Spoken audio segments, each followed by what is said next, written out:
Hi, this is Mercedes with your Tip Tuesday, and this one is really a doozy. There is a big crisis going on in China with the coronavirus. It's really starting to affect the full retail chain.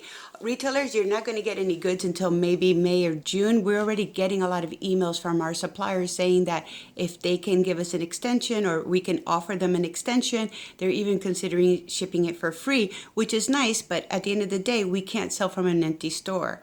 So one of the things that we're going to have to do is find new suppliers that are in stock, suppliers that are not manufactured in China. And usually what I like to do when I need quick goods is I go to LA Market. There's a nice market happening up in March. We're going to do a tour of the downtown area.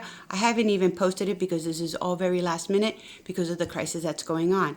Now, if you're a brand and you're manufacturing in China, your factories are telling you or backpedaling a lot of different stories. They're telling you that everything's okay, that business as usual, it's going to start very soon. But even if they were to open, as indicated, at the end of February, it takes a whole month for them to gear up and possibly start shipping. And if you're a small brand, you're the last man on that totem pole. They're going to be shipping the big companies first. So realistically, I don't see any production coming into June, which also brands it affects your sampling, because if you're sampling in China for August market, which is the beginning of spring 2021, you're not going to get your samples either. So it is really important that you start resourcing some of your factories.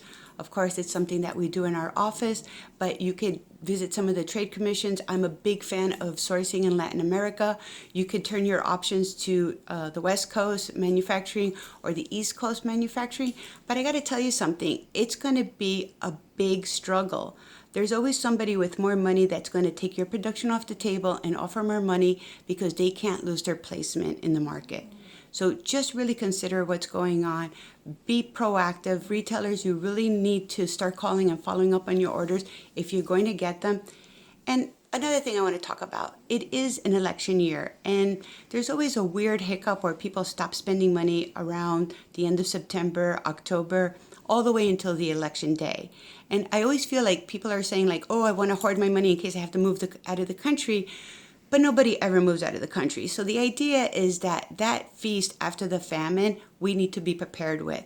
And because it is in such a crisis mode that we're going to see throughout the next couple of seasons, I really suggest that you buy closer to season and really buy product that gives you that wow factor. You have to give the consumer a reason to buy. So that's my tip for today. Please subscribe. Look at some of our master classes that we're having in programs, and do consider being a member of our group. Thank you.